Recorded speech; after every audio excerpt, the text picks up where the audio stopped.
네, 안녕하십니까. 대학생을 위한 필수 교양, 논리적 글쓰기.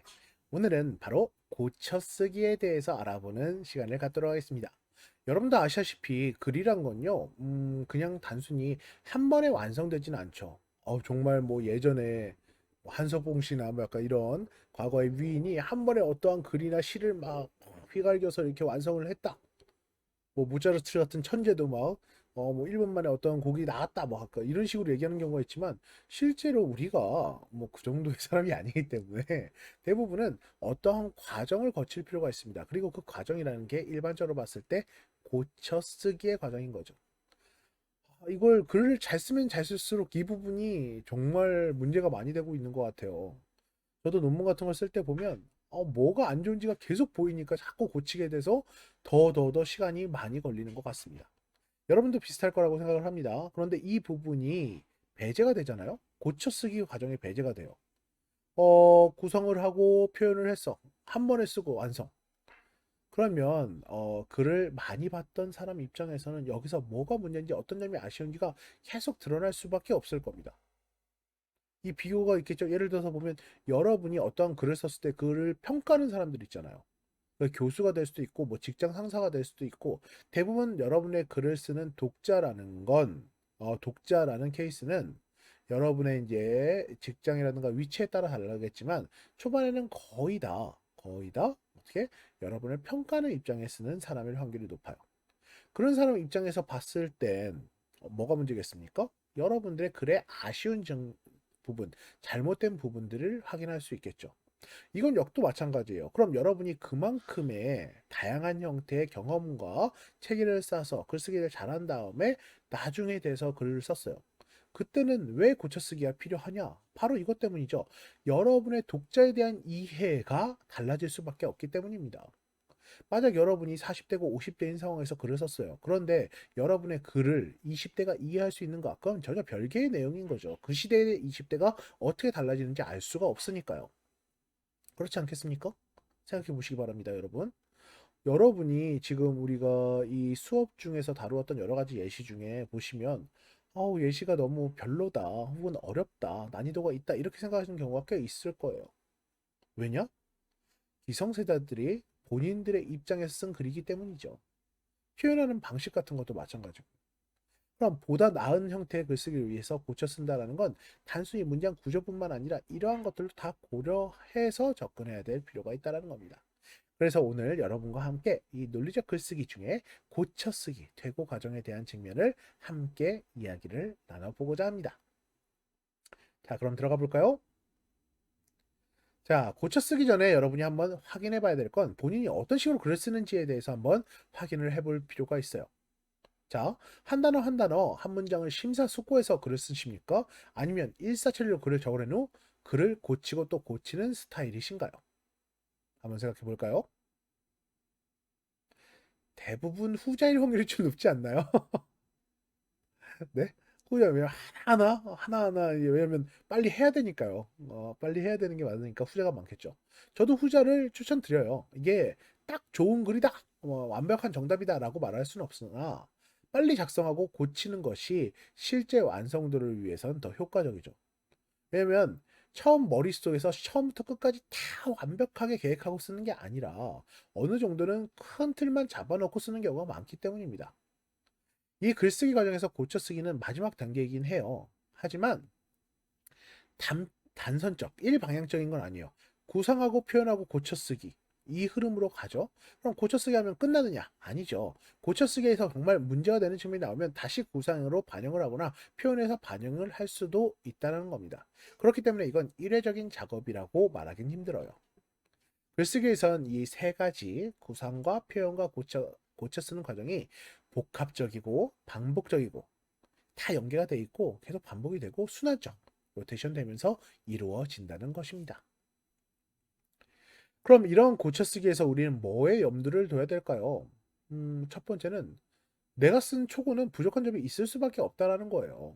그리고 내가 쓴 글에 대한 애착을 버리고 타인에게 여기에 대한 평가를 받을 필요가 있다라는 겁니다.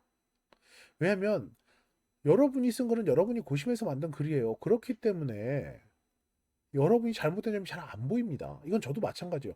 제가 그 글을 봤을 때 뭐가 잘못됐다 잘 보이지 않아요. 하지만 타인이 봤을 때는 아, 이게 좀 어렵다. 혹은 이게 좀 잘못됐다. 이게 좀 자연스럽지 않다. 이렇게 갈 수 있게 되는 거죠. 즉, 변화의 가능성에 대한, 긍정적인 변화 가능성에 대한 두려움을 벗어나는 게 첫 번째예요. 이런 사람이 있겠죠. 지적인 측면에서 높은 사람들, 지식 수준이 높은 사람들은요, 자신의 글이나 지식을 과신하는 경향이 있어요. 근데 이것도 문제가 됩니다. 왜냐? 독자의 수준이 어떤지 알 수 없으니까요. 저희가 지난 강의나 이런 내용에서 글이 왜 이렇게 어렵지? 왜 이렇게 표현이나 이런 것들이 힘들지? 이건 그 글 쓴 사람이 잘못한 거예요. 왜냐? 이걸 읽을 만한 사람들의 수준을 다 고려하지 않았던 거니까요. 강의도 마찬가지입니다. 정말 좋은 강의는요, 누가 들어도 이해해요. 제가 보통 많이 예시를 드는 게 하버드 쪽에서 강의를 하는 마이클 샌델 교수의 정의는 무엇인가 이런 방송 영상을 보다 보면 누가 듣더라도 제가 봤을 때 한 중학생이 듣더라도 이 문제에 대한 고민이나 참여를 하는데 그렇게 어렵지 않아요. 하지만 반면에 대부분의 대학 교수들이 하는 전공 수업이나 강의 같은 경우에는 너무 난이도가 높은 경우도 꽤 많습니다. 학습자 수준 차이가 많이 나는데도 불구하고 이런 경우가 많다라는 건 거기에 맞춤형으로 내 초고, 내 강의 안의 초고에 대한 퇴고 과정, 고쳐쓰기 과정이 없었다는 걸 의미하는 거죠. 근데 이건 본인은 절대 몰라요. 누군가 봐줘야 됩니다. 그래서 초고가 많이 가진 문제점을 지적하고 그걸 개선하려는 노력이 필요하다라는 거죠. 부끄럽습니다. 내 글을 누군가에게 보이는 건 매우 부끄러운 일이죠. 하지만 이 기회를 활용하는 게 바로 내 실질적인 글쓰기 역량을 향상시킬 수 있다는 겁니다. 이것이 의미하는 게 뭐냐? 바로 객관적인 관점이에요. 조언자의 역할은 그냥 다른 사람이 내 글을 평가한다는 의미가 아니라 객관적인 측면에서 이 글이 어떤지를 확인할 수 있는 정말 소중한 기회가 된다는 것. 그렇기 때문에 여러분이 고쳐 쓰기 전에 이런 것들을 고려하실 필요가 있겠습니다. 자, 보통 고쳐 쓰기에는요, 이 네 가지 원칙을 기반으로 하는 경우가 많아요. 첨가의 원칙, 삭제의 원칙, 대체 원칙, 재배열의 원칙인데요. 저희가 하나하나씩 한번 알아보도록 하죠. 자, 첫 번째는 첨가의 원칙입니다. 추가로 써 넣는 것으로 논의 전개나 내용에 있어서 불충분하거나 미진하게 기술된 부분, 구성 측면에서 비약이 있거나 꼭 필요한 표현인데 제외된 부분들을 추가로 기술해야 된다. 이건 독자의 수준에 맞춰서 내가 알고 있는 직 수준이 아니라 독자의 수준에 맞춰서 필요한 부분을 추가로 해야 된다는 거죠. 내 논리적 구성에 대해서 내가 이렇게 짜기로 마음을 먹었는데 막상 글을 쓰다 보니까 이 부분이 빠져 있어. 그러면 그런 측면에서도 첨가가 필요한 것이라고 볼 수 있고요. 두 번째는 바로 삭제입니다. 삭제라는 건 불필요하거나 중복된 것을 지우는 것입니다. 실제 학생들의 리포트에서는 이런 부분이 정말 많죠. 왜냐?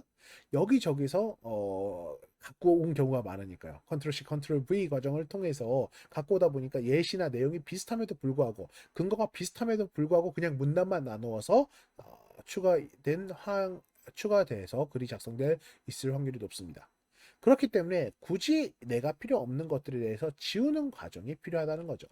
내용 구성 표현의 각 측면에서 중복되거나 불필요한 부분은 과감하게 삭제해야 됩니다. 그런데 뭐가 문제입니까? 아까워요. 너무 아깝습니다. 내가 이만큼이나 썼는데 이걸 어떻게 해야 되나? 이걸 버리기 너무 아까운데 그럼 보고서 용량이 줄어들잖아. 막 이런 생각이 드는데 전체적인 글의 논리성을 위해서는 이러한 삭제가 필수적이라는 걸 기억을 해주셔야 돼요. 자, 세 번째는 대체입니다. 대체라는 건 다듬는 것이라고 이해를 해 주시면 좋을 것 같아요. 그러니까 뭐냐면 기술한 것에 대한 아쉬운 부분이 있겠죠. 논의 전개가 좀 어색하거나 표현이 부자연스럽거나 아니면 단어 용어나 좀 더 그런 것들이 아쉽거나 이걸 갔을 때 초보자들은 아예 지워버리고 그럼 새로 써야지. 안 돼요, 안 돼요. 써놓은 걸 최대한 활용을 하되 분명히 필요 없다, 잘못됐다라는 걸 삭제할 필요도 있긴 해요. 그런데 여러분께 진짜 얘기하고 싶은 건 기존에 썼던 글을 삭제하고 처음부터 하게 되면 내가 엄두가 안 나는 경우가 많습니다. 어떻게 고칠지에 대해서, 어떻게 바꿀지에 대해서 한번 생각해 보는 게 중요하다라고 말씀을 드립니다. 마지막 네 번째는 재별이에요. 그러니까 뭐냐면 내용은 유지하되 그러니까 양을 줄이지는 않되 이걸 어떤 식으로 논리적으로 배치하면 조금 더 효과적인 글이 될까를 생각해 보라는 거죠. 전체 글을 구성하는 요소가 다른 방식으로 다른 순서로 배열되기만 하더라도 글의 흐름 혹은 이해도가 매우 좋아질 수 있습니다. 단락과 단락의 배열, 문장과 문장의 배열, 단락의 구분 뭐 이런 것들이 될 수 있겠죠. 특히 아까 첫째, 둘째, 셋째나 구성해서 이렇게 말했던 예시처럼 여러분이 어떤 글을 쓸 때 이걸 막 그냥 한 문단으로 쓰는 경우가 있어요. 아니 세 페이지인데 한 문단이야. 이러면 이쪽에서 이해를 못해. 이 글을 읽지도 않을 거예요. 솔직히 말씀드려서. 그럼 이걸 어떻게 구분하느냐, 어떻게 쪼개느냐, 어떻게 배치하느냐 이런 것들에 따라서 달라지게 되고 이런 것들이 바로 재배열의 원칙이라고 할 수 있을 겁니다. 자, 이게 크게 고쳐쓰기 원칙이라고 말할 수 있는 네 가지라고 볼 수 있어요. 자, 다음은 이 과정에 대한 측면으로서 한번 접근을 해 볼게요. 이 고쳐 쓰는 것도요, 여러분, 한 번에 내가 처음부터 끝까지 쫙 읽어보면서 다 고쳐야겠다가 아니라 조금씩 조금씩이에요. 예전에 그 유시민 작가가 했던 말을 보면 이런 거라고 볼 수 있습니다. 글쓰기는요, 그냥 매일 반복하는 습관이라고 보는 거죠. 한 번에 내가 완성을 빨리 하고 싶은 마음은 있죠. 그런데 이걸 너무 거기에 대한 강박을 갖지 말고 한 단계 한 단계 내가 조금씩 조금씩 고쳐가야겠다. 이런 식으로 접근하는 게 더 좋을 수 있다는 겁니다. 이 고쳐쓰기 시 각 차례에서 어떤 부분을 중점적으로, 그러니까 오늘은 도입, 오늘은 본론, 오늘은 마무리, 이렇게 뭔가 계획을 잡고 좀 더 체계적으로 들어가야지. 자, 통째로 잘못한 거 다 고치겠어. 뭐 이렇게 하다 보면 글을 쓰다 나가 떨어지게 된다는 거죠. 어떠한 것도 고치지 못하고 그냥 괜찮은데 라고 생각할 확률이 높다라는 겁니다. 그리고 고쳐쓰기는 이 검토 영역을 넓은 영역에서 조금 더 좁게 가게 될 필요가 있다라는 거예요. 세부적인 내용 같은 경우에 뭐 예시로 맞춤법 같은 게 될 수 있겠죠. 이것부터 고침, 요새는 뭐 맞춤법을 여러분이 따로 고치지 않더라도 한글 프로그램이나 이런 데서도 다 확인이 가능합니다. 그 다음에 큰 틀을 고치게 되면 다시 또 반복을 해야 돼. 큰 틀을 고친 다음에 또 맞춤법이 틀리거나 아니면 다른 측면의 변복이 있을 수도 있기 때문에 이런 측면에서 큰 구조부터 한 단계 한 단계 좁게 가시는 걸 추천드립니다. 자, 이렇게 한번 볼까요, 여러분? 우리가 이 고쳐쓰기 과정을 5단계로 한번 설명을 드리려고 하는데요. 자, 가볼게요. 자, 이게 뭐냐면 1차 고쳐쓰기 전체적인 흐름에 대한 검토, 2차 단락간 내용, 단락 내에 대한 검토, 3차 표현, 문장이나 어휘에 대한 거, 4차 정서법에 대한 검토, 5차는 총괄적으로 한 번 더 기존에 다뤘던 검토를 반복하는 형식으로 진행이 된다고 볼 수 있을 겁니다. 자, 이런 질문들을 한번 확인해 볼 수 있을 거예요. 꼭 완성도를 높이기 위한 과정이라고 생각하시면 좋을 것 같습니다. 여러분이 고쳐쓰기를 정말 진지하게 접근한다고 했을 때 1차로 전체적인 흐름에 대한 검토를 할 때는 주장이 잘 드러나 있는지, 글의 전반적인 흐름이 자연스러운지 뭐 이런 것들을 확인해야겠죠. 단락간에서는 단락별 주제가 명료한지, 단락의 기능이 명확한지, 필자의 견해를 지지하는 근거가 주장하는 바와 관련성이 있는지, 제시된 근거, 각각의 주장하는 바를 지지할 수 있을 정도로 타당성이 있는지, 주제를 중심으로 적절히 배치되어 있는지를 이 단락간 검토에서 확인해 보셔야 되고요. 세 번째, 표현에 대한 검토는 비문이나 어색한 표현이 있는지, 애매하거나 모호한 표현이 있는지, 그리고 4차로 정서법에 대해선 철자법, 띄어쓰기가 잘 지켜지고 있는지, 문장 보호가 적절히 사용되어 있는지에 대한 측면을 검토하는 것이라고 볼 수 있습니다. 마지막 종합적인 검토는 뭐겠습니까? 이전 단계에서 검토된 내용이 잘 수정되었나, 글 전체의 페이지 구성, 단락 구분 방식 등에 눈에 잘 들어오게 되어 있는지 이런 것들을 확인하는 과정이 5단계 과정이라고 볼 수 있을 거예요. 자, 여기까지 저희가 한번 다뤄봤습니다. 어떠신가요, 여러분? 이 고쳐쓰기 과정. 쉽지만은 않아요. 쉽지만은 않습니다. 하지만 이 단계로 했을 때 맨 마지막에 글의 완성도가 높아지는 건 사실이죠. 여러분이 갖추셔야 될 것도 바로 그거 아니겠습니까? 제일 제출할 맨 마지막 글의 완성도에 대한 측면. 확실히 이 5단계의 이 고쳐쓰기 과정을 거치게 되면 여러분의 완성도는 지금이 50이었다면 100 이상까지도 갈 수 있는 좋은 글이 될 확률이 높을 겁니다. 네, 그럼 마지막으로 이 고쳐쓰기 과정에 대한 예시안을 한번 살펴볼까요? 우선 수정 전 이 글을 한번 살펴볼게요. 4차 산업혁명이 시작되던 시기부터 사람들의 입에 꾸준히 오르내리는 논점이 있다. 바로 기계의 일자리 대체에 대한 문제이다. 청년 실업률은 11.2%에 달하고 고령화 사회가 심화되며 노인 계층의 경제활동이 중요하게 떠올라 당연하게도 관심을 끌고 있는 주제가 되었다. 트랙터가 발명되면서 당나귀가 농기구를 끄는 일이 없어지게 된 것처럼 사람들에게도 똑같은 일이 닥치는 것은 아닐까 두려워지는 것이다. 실제로 서울대학교에서 경비원의 일자리를 기계로 대체해야 하는 무인 경비 시스템을 도입하여 기계의 일자리 대체에 대한 문제가 이슈화되었다. 하지만 앞서 언급한 문제를 포함하여 다양한 사회적 측면에서 보면 아직은 무인 경비 시스템의 도입이 이르다고 보인다. 실질적 사회 현상과 원론적 접근을 통하여 무인 경비 시스템이 가진 문제점을 살펴보고자 한다. 이게 수정 전의 글이에요. 자, 핵심어에 대한 소개 및 독자의 흥미. 그러니까 시장만으로 갔을 때는 꾸준하게 오르내리는 눈점이 있다. 이것만 갖고는 그렇게 흥미가 유발되지 않는다는 거죠. 4차 산업혁명 관련된 구체적인 설명이 필요하고, 왜냐면 나한테 내 지식으로는 익숙하더라도 독자에겐 이 내용이 생소할 수 있으니까요. 이에 대한 깊은 지식을 갖고 있지 않을 수도 있고요. 두 번째는 부적절한 어휘에 대한 수정이에요. 사람들의 입에 서나 뭐 입에 이렇게 고친다던가. 그다음에 문장 표현도 마찬가지죠. 이런 줄이 들어간 부분을 한번 살펴볼까요, 여러분? 살펴보시면 뭐 이런 거예요. 그러니까 사람들이 어색하거나 좀 문장에서 잘 전달이 되지 않는 부분이 될 수도 있는 것이겠죠. 자, 그래서 이제 수정을 한번 해보도록 하겠습니다. 로보칼립스 4차 산업혁명 시대에 들어 생긴 새로운 신조어다. 인공지능 기계의 발전으로 인간의 일자리가 대체되며 점점 사람들의 설 자리가 줄어드는 현상을 말한다. 서울대학교에서 경비원의 업무를 기계화하는 무인경비 시스템을 도입한 것이 일례가 될 수 있을 것이다. 우리 주변에서 조금씩 이런 기계의 일자리 대체가 발생하고 있어 마냥 상상의 일만은 아닌 것이다. 청년 실업률이 11.2%에 달하며 고령화 사회로 접어들면 노인 계층의 경제활동은 중요해졌다. 일자리에 민감해질 수밖에 없는 것이다. 로봇이 정말 인간의 일자리를 모두 대체하여 로보칼립스가 올지는 알 수 없다. 하지만 서울대학교의 사례처럼 경비 업무의 대체는 현실에서 발생하고 있는 일이다. 이러한 가까운 사례는 우리에게 일자리 대체에 대한 현주소를 알려준다. 과연 인간의 일자리를 기계가 대체하는 것이 옳은가? 하지만 이 질문에 대해서는 아직 우리 사회가 받아들이기에는 이르다고 말하고 싶다. 더 자세히 사회 현상과 기계가 가져오는 문제를 함께 짚어보자. 자, 도입부잖아요. 이제 뭘 해야 될지 나오게 되는 겁니다. 시작에서 흥미 유발이라는 측면에서 단순히 4차 산업혁명의 입에 꾸준히 오르내는 논점보다 로보칼립스라는 어떠한 신조어를 통해서 이게 뭐지? 라는 측면에 대한 흥미를 유발하게 되는 것이고, 실사례로서 단어로서 이제 서울대학교 경비원의 업무 무인 경비 시스템의 예시를 들었죠. 그다음에 어느 정도 탄탄한 내용을 위해서 이 부적절한 어휘라든가 문장에 대한 수정도 들어갔고요.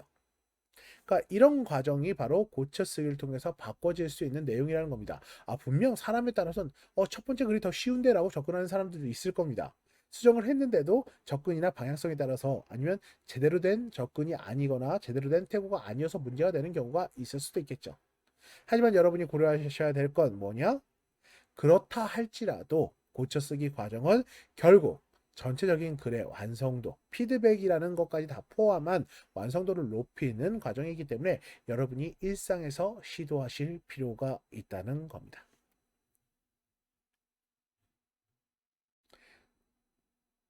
네, 여러분 여기까지 우리가 논리적 글쓰기, 고쳐쓰기에 대해서 알아보는 시간이었습니다. 어떠셨나요? 쉽지 않죠. 우리가 제가 쉽게 알려드린다고 했는데도 불구하고 과정을 진행하다 보면 아쉬운 부분이 참 많은 것 같아요. 뭔가 쉽게 알려드리고 싶지만 이 과정 자체가 어려운 부분이 있기 때문에 아무리 쉽게 표현을 하더라도 여러분이 따라오시고 시도해 보셔야만 생기는 부분은 분명히 있습니다. 여러분 잘 따라와 주셔서 감사합니다. 조금 더 잘 따라와 주시면 여러분에게 훨씬 더 나은 글쓰기 역량이 형성될 거라고 생각합니다. 네, 오늘 수업 여기까지 진행하도록 하겠습니다. 감사합니다.